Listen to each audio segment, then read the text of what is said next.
ഒരു IT professional ആകാനാണോ നിങ്ങൾ ആഗ്രഹിക്കുന്നത്? അതും ഉയർന്ന ശമ്പളത്തിൽ. നമുക്ക് അവസരങ്ങൾ ഒരുപാടുണ്ട്. കൺഫ്യൂഷൻ ഇല്ലാതെ നല്ലത് മാത്രം തിരഞ്ഞെടുക്കാം. സോഫ്റ്റ്വെയർ ടെസ്റ്റിംഗ് കോഴ്സ് നിങ്ങളെ നല്ലൊരു IT പ്രൊഫഷണൽ ആക്കും, അതും ഉയർന്ന ശമ്പളത്തിൽ. ഇനി എന്താണ് സോഫ്റ്റ്വെയർ ടെസ്റ്റിംഗ്?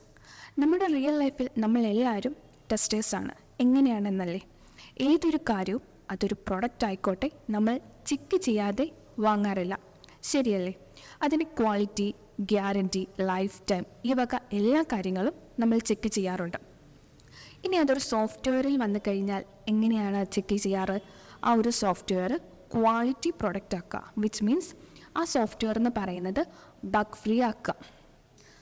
ഫോർ എക്സാമ്പിൾ, നമ്മുടെ US ഒരു സോഫ്റ്റ്വെയർ ബഗ് കാരണം 823 കസ്റ്റമേഴ്സിൻ്റെ ബാങ്ക് അക്കൗണ്ടാണ് ഫ്രീസ് ആയത്. അപ്പോൾ ആ സോഫ്റ്റ്വെയർ എന്ന് പറയുന്നത് കറക്റ്റ് വേയിൽ ചെക്ക് ചെയ്തില്ല, ടെസ്റ്റ് ചെയ്തില്ല, അതുകൊണ്ട് അവിടെ ബഗ് ഉണ്ടായിരുന്നു. സോ 823 കസ്റ്റമേഴ്സിൻ്റെ ബാങ്ക് അക്കൗണ്ടാണ് ഫ്രീസ് ആയത്. So that can be more expensive as well as dangerous ഒരു സോഫ്റ്റ്വെയറിൽ ബഗ്സ് വന്നു കഴിഞ്ഞാൽ. സോ ടെസ്റ്റിംഗ് ഫേസ് എന്ന് പറയുന്നത് മോസ്റ്റ് ഇമ്പോർട്ടൻറ്റ് ഫേസ് ആണ്. ഇനി നമുക്ക് സോഫ്റ്റ്വെയർ എന്ന് പറയുന്നത് 2 ടൈപ്പ് ഓഫ് മെത്തേഡ്സ് ആണ്. Either we can do it manual അല്ലെങ്കിൽ ഓട്ടോമേഷൻ. ഇനി എന്താണ് manual? What they will do? Manual എന്ന് പറഞ്ഞു കഴിഞ്ഞാൽ ടെസ്റ്റിംഗ് ടീം അല്ലെങ്കിൽ QA ടീം ഓർ ടെസ്റ്റേഴ്സ്, നമ്മളെ QA ടീം എന്നും പറയാറുണ്ട്. QA എന്ന് പറഞ്ഞു കഴിഞ്ഞാൽ ക്വാളിറ്റി അനലിസ്റ്റ്. ഒരു സോഫ്റ്റ്വെയറിൻ്റെ ക്വാളിറ്റി ആണല്ലോ ചെക്ക് ചെയ്യുന്നത്, സോ നമ്മളെ QA എന്നും വിളിക്കാറുണ്ട്. ഇനി ഈ ടെസ്റ്റേഴ്സ് ടെസ്റ്റ് കേസസ് പ്രിപ്പയർ ചെയ്യും, ദെൻ ആ ടെസ്റ്റ് കേസസിനെ എക്സിക്യൂട്ട് ചെയ്ത് കഴിയുമ്പോൾ whether it is getting with passed or fail, ആ ടെസ്റ്റ് കേസസ് പാസ്സാണോ ഫെയിൽ ആണോ എന്നുള്ളൊരു സ്റ്റാറ്റസ് നമുക്ക് കിട്ടും. അത് മാനുവലി. ഇതിനാണ് മാനുവൽ ടെസ്റ്റിംഗ് എന്ന് പറയുന്നത്. ഇനി ഓട്ടോമേഷനിൽ വന്നു കഴിഞ്ഞാൽ എന്ത് ചെയ്യും? ഈ ടെസ്റ്റ് കേസസിനെ certain types of automation tool വെച്ച് നമ്മൾ എക്സിക്യൂട്ട് ചെയ്യും ആ ടെസ്റ്റ് കേസസിനെ.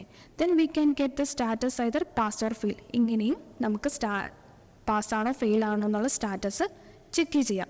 അപ്പോൾ ഇതാണ് 2 ടൈപ്സ് ഓഫ് ടെസ്റ്റിംഗ് മെത്തേഡ്സ് എന്ന് പറയുന്നത്.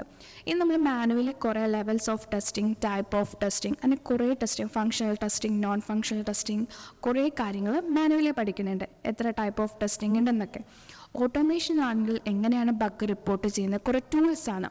ജിറ ബഗ് റിപ്പോർട്ടിംഗ് ടൂളാണ് Jira, Postman, Cucumber, Selenium with Java, Selenium with Python, ഇങ്ങനെ കുറേ കാര്യങ്ങൾ ഓട്ടോമേഷനിലും പഠിക്കുന്നുണ്ട്.